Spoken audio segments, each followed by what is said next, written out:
What's up, Paradeisos family? I'm Alex Quinn, and today I'm talking about 1 Peter 2, verses 11 through 12. Stay tuned.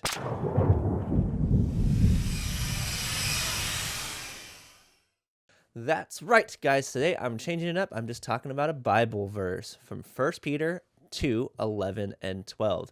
In the NASB translation, it reads, Beloved, I urge you as aliens and strangers to abstain from fleshly lusts with which wage war against the soul. Keep your behavior excellent among the Gentiles, so that in the thing in which they slander you as evildoers, they may, because of your good deeds as they observe them, glorify God in the day of visitation. So what is this actually saying? Well, it's speaking to us as a people group, urging us to abstain from the things that people judge us for. He's speaking directly to fleshly lusts, which wage war not against other people, but against ourselves, our own beings in particular. But if you notice, that's the problem that group he was writing the letter to had. They were a culture that gave in to their lusts and enjoyed stuff. They were not corrected or anything like that. So that was their major issue, similar to one of the culture problems we have today with lusts, the flesh and stuff like that people give into all the time. It's not against other people necessarily that you're sinning in. It's against yourself, who you actually are. And in that, you're proving the Gentiles, the people who don't believe in God, right, that we are hypocrites and those type of things. And then the glory of God in the day of visitation is when he returns. We want to be examples to people of why they should love God. The cheesy saying is, you're the only Christian some people ever meet, the only example of God people ever meet, the only Jesus someone may ever meet. So the idea is to keep your behavior appropriate. So when you're thinking about posting that picture or going to that club or drinking that drink and posting it or sharing your life to the world, remember, you got to keep yourself appropriate. Yeah, we're not perfect. Yes, we make mistakes. But think about what it looks like to people who you might know, might be on your social media platforms, maybe your family or friends who aren't saved. What does that behavior tell them about being a Christian? That's what the book's about.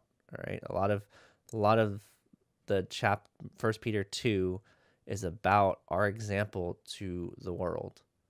What example are we giving them? What Christ are we showing them? Are we showing them a love and affectionate Christ? Are we also showing them that being a Christian means not just what you believe, but how you behave, who you are as a person? Does it change because you believe in God, or are you just going for fire insurance? You're just hoping that I believe in God, so I'm not going to hell.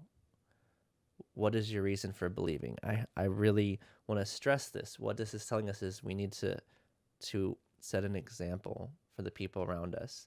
We can't just think, I'm in front of someone or something, I talk to them, or I'm in children's church, or if I talk to them about God, they're going to believe, and those type of things.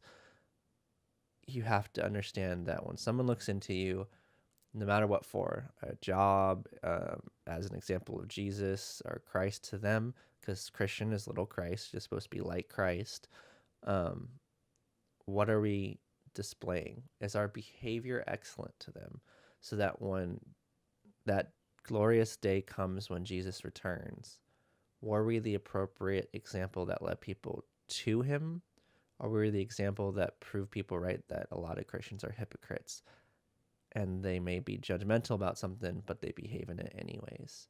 So what are you doing today that you can start working on? What sin is entangling you that you can work on, that you can say, hey, this is a problem I have, I need to work on it? Maybe just not post stuff about, some of the places you're going for now until you work on yourself. Maybe don't post at all on social media for a little while to work on you, because you do have to be ready for being put on that judgmental pedestal by non-believers as an example. If you're a Christian, understand you are the example for them, and you can push people towards God or you can pull them away. There's no middle ground. So I hope this helps someone. I hope someone who needed to hear this is going to see this video. Remember 1 Peter 2, 11 and 12. For those who are believers, understand, let's stay away from those lusts. Let's stay away from those sins. Let's set an example.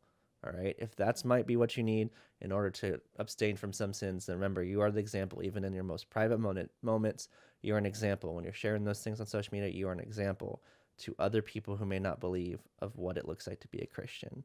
So remember to check yourself before you wreck yourself. Remember to do all those stupid little slogans to make sure that you understand.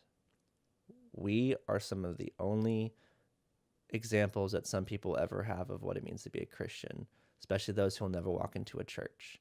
So don't take this as critical. I'm saying this in a loving way. Let's be that. Let's be the people who love on people and bring them to Christ, and stop sharing all the stuff about us that are horrible or sinful or things that may lead people astray, or give people the ammunition to say we're hypocrites. I hope this helped. Hope you see it. Hope whoever needs to hear this word hears it. I'm Alex Quinn, and I will see you next time.